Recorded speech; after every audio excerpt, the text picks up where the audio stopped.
Assalamu alaikum guys. I hope everybody is also fine. जैसा कि आप सब जानते हैं कि हमने अपने फर्स्ट लेक्चर में फ़िज़िक्स की बेसिक चीज़ें डिस्कस की थी। उसमें हमारे पास कुछ बेसिक मेजरमेंट्स थी, उसमें हमारे पास कुछ बेसिक क्वांटिटीज़ थी और इसी तरह हमने कुछ फ़िज़िक्स के बारे में थोड़ा सा डिस्कस किया था। तो आज हमारा जो लेक्चर है is about to motion and its types. तो हम इसकी तरफ मूव करते हैं अपने आज के लेक्चर की तरफ। Lecture number 2 is about to motion and its types. We discuss about everything we study in motion and also related to motion. So first type is, let's see what is motion. Motion is the change in position of an object with respect to its surroundings. किसी भी object की, किसी भी body की, जो हमारे पास कोई भी ऑब्जेक्ट है, हम उसकी मोशन को अगर नोट करना चाहते हैं, उसके बारे में हम डिस्कस करना चाहते हैं, उसके बारे में हम जानना चाहते हैं, तो उसके इन्वायरमेंट के लिहाज से जो भी पोजीशन में चेंज आएगा उसे हम कहेंगे मोशन। यानी कि जो पहले बॉडी जिस जगह पे थी और बाद में हमने कुछ सेकंड के बाद अगर देखा, या हमने कुछ मिनट के बाद देखा, हमने कुछ घंटे के बाद देखा, तो बॉडी किस जगह पे है। तो पहले देखने में और दूसरे देखने में जो हमें बॉडी की फ़र्क नज़र आया पोजीशन में, उसे हम कहते हैं मोशन। यानी कि उसके पहली पोजीशन से लेकर दूसरी पोजीशन तक के दरमियान जो मूवमेंट हुई है वो मोशन कहलाएगी। तो हम एग्जांपल से देख लेते हैं। हमारे पास एग्जांपल ये है, उसमें एक हमारे पास बॉडी है, एक हमारे पास पर्सन है, वो रेस्ट में है। और एग्जांपल भी change in position. Change in position जैसा कि मैंने आपको पहले बताया, चेंज इन पोजीशन होती है उसके किसी भी एंगल पे मूव करने में। अब लाजमी नहीं कि वो किसी वे पे मूव करे, किसी पाथ पे मूव करे।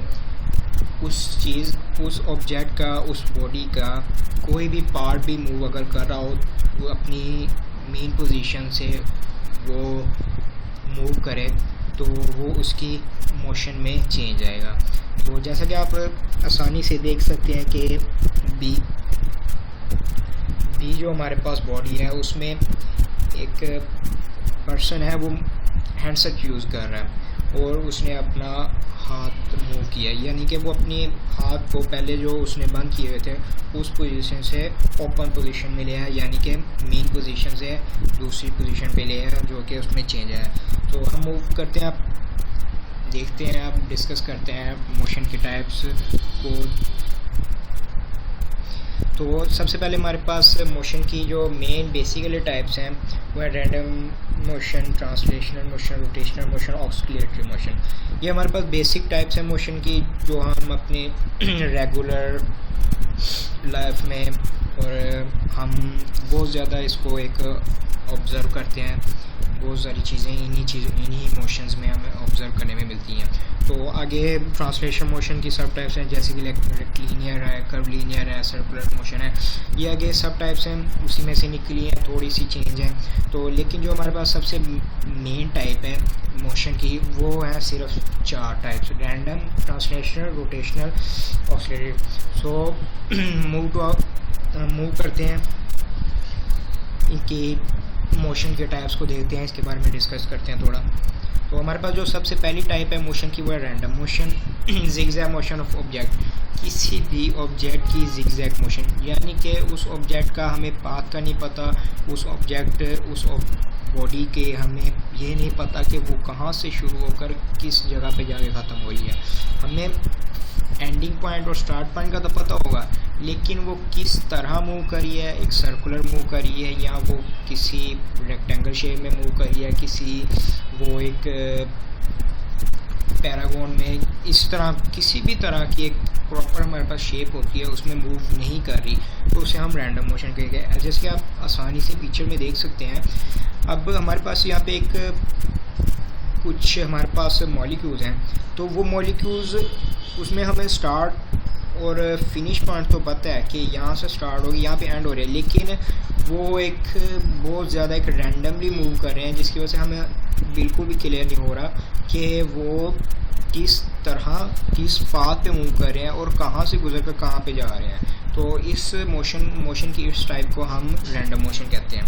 तो मूव करते हैं हम नेक्स्ट टाइप पे। हमारे पास जो दूसरी टाइप है मेन टाइप ऑफ मोशन में, वो है translation motion. When body moves along line without any rotation, यानी कि कोई भी ऑब्जेक्ट जब एक ही पाथ पे एक ही लाइन पे मूव करता है तो उसे ट्रांसलेशनल मोशन कहते हैं। यानी कि वो एक कर्व भी हो सकती है, एक स्ट्रेट लाइन भी हो सकती है, तो उसका पाथ एक ही होगा।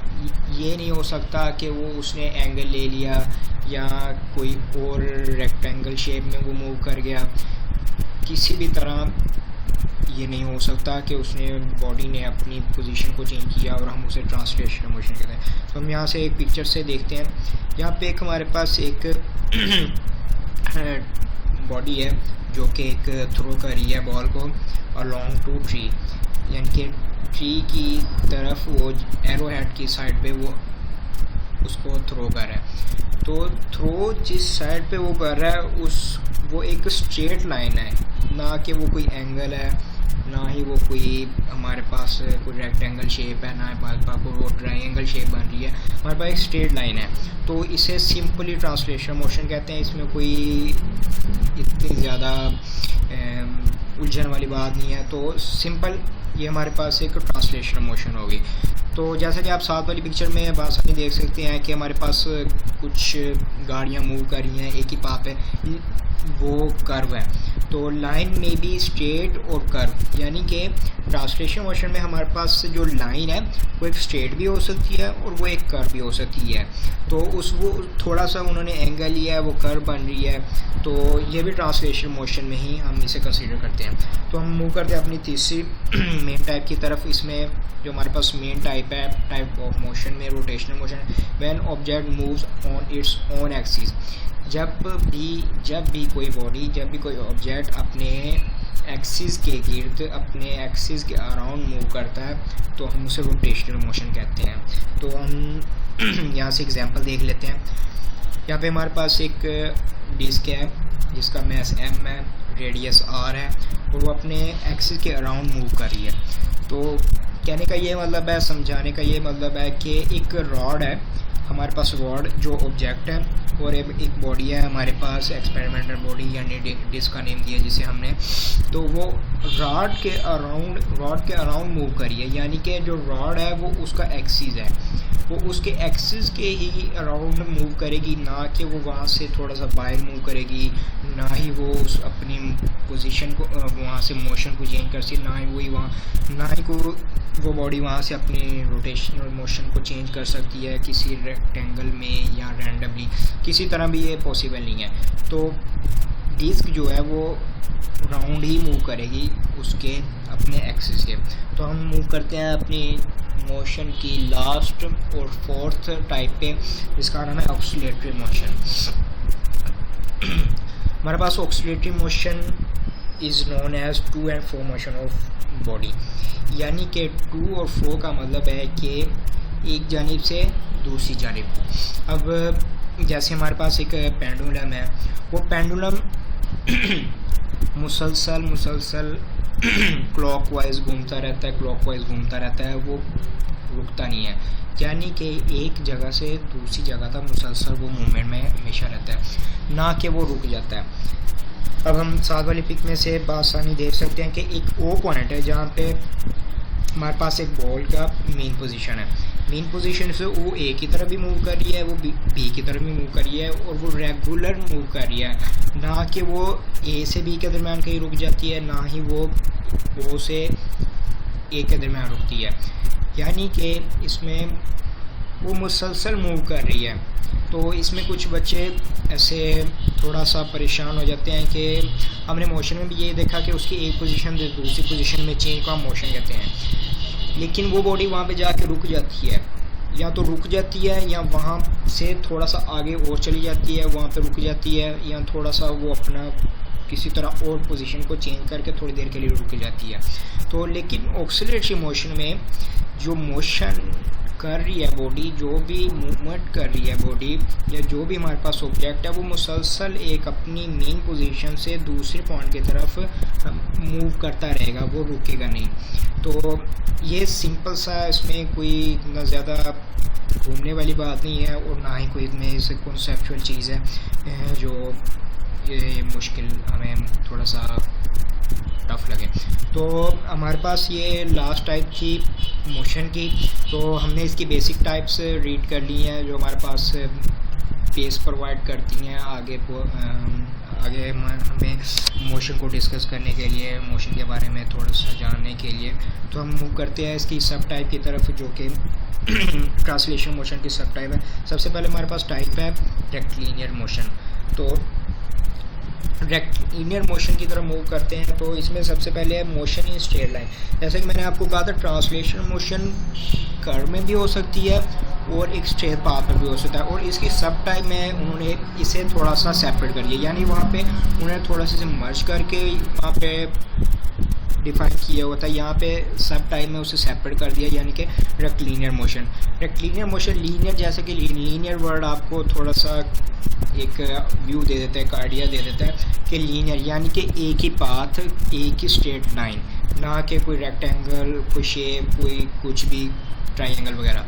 तो motion in straight line of anybody move in straight line or try to move in straight line is known as rectilinear motion। तो यहाँ पे कुछ गाड़ियाँ वो एक ही लाइन पे मूव कर रही हैं, ना कि वो किसी कर्व पे मूव कर रही हैं, तो यह शो करवा रहा है इसे रेक्टिलिनियर मोशन। हमारे पास इसको जो नेक्स्ट लाइन है वो कर्वलिनियर मोशन है, मोशन इन कर्व। जैसे कि आपको कर्व से और कर्व से थोड़ा सा एक व्यू आपके माइंड में आ गया होगा कि कर्व यानी कि एक घूमती हुई चीज़, वो अब कर्व में और सर्कल में क्या डिफरेंस है, सबसे पहले ये देखना। सर्कल में ये डिफरेंस होता है कि सर्कल का हमें डायामीटर दिया होता है और सर्कल एक मुकम्मल क्लोज पैथ होता है, और वो बॉडी जो उसमें सर्कुलर वहाँ पे मूव करी जाती है वो वहाँ पे मूव करती रहती है। लेकिन कर्व में इसका कोई डायामीटर नहीं होता, ये ओपन पाथ होती है, कहीं से भी कर्व शुरू हो सकती है, कहीं पे भी एंड उसका हो सकता है। तो motion in curve of any body और body is move in curve और curve path is known as curvilinear motion. जैसा कि आप पिक्चर में देख सकते हैं, यहाँ पे कुछ झूले हैं वो कर्व की शेप में डिज़ाइन किए हुए हैं, तो वो जो भी यहाँ पे एक चीज़ स्लाइड करवा रहे हैं वो स्लाइड में आएगी, कर्व पाथ पे मूव करेगी, तो इसे हम कर्वलिनियर मोशन के तौर पर जानते हैं। तो इसकी जो थर्ड और लास्ट में सब टाइप है ट्रांसलेशन मोशन की, उसे हम देख लेते हैं। वो हमारे पास है ट्रांसलेशन सर्कुलर मोशन। तो सर्कुलर मोशन के जैसा कि अब यहाँ पे एक बॉडी को दिखाया हुआ है जिसमें कुछ पार्टिकल्स मूव कर रहे हैं, मोशन इज सर्कुलर पाथ और ऑर्बिट। देखिए अब आप आसानी से कर्वलिनियर मोशन और सर्कुलर मोशन में आसानी से डिफरेंस देख सकते हैं कि कर्वलिनियर मोशन यानी किसी कर्व पे मोशन वो किसी भी पॉइंट से, एक पॉइंट से स्टार्ट होकर किसी भी दूसरे पॉइंट तक आज़ादाना तौर पर घूमते हुए वो ख़त्म हो सकता है। लेकिन जो हमारे पास सर्कल है वो एक डायमीटर प्रॉपर उन्होंने दिया हुआ है, इसकी बाउंड्री बनाई हुई है, इस बाउंड्री को क्लोज बनाया हुआ है, यानी कि एक क्लोज बाउंड्री है। तो वो बॉडी या सर्कुलर पाथ पे तो मूव करेगी, लेकिन उसी के अंदर, वहाँ से बाहर नहीं जा सकती। तो हमारा लेक्चर आज का था टाइप्स ऑफ मोशन और इसकी सब टाइप्स पे, इसकी मेन टाइप्स पे। तो आई होप के आप अच्छी तरह इसके बारे में जान गए होंगे। तो हम इंशाल्लाह अपने अगले लेक्चर में हाजिर होंगे। तो आज के लिए इजाज़त दें, और अगर वीडियो आपको अच्छी लगी आप इसको लाइक करें, शेयर करें और चैनल को सब्सक्राइब ज़रूर कीजिए।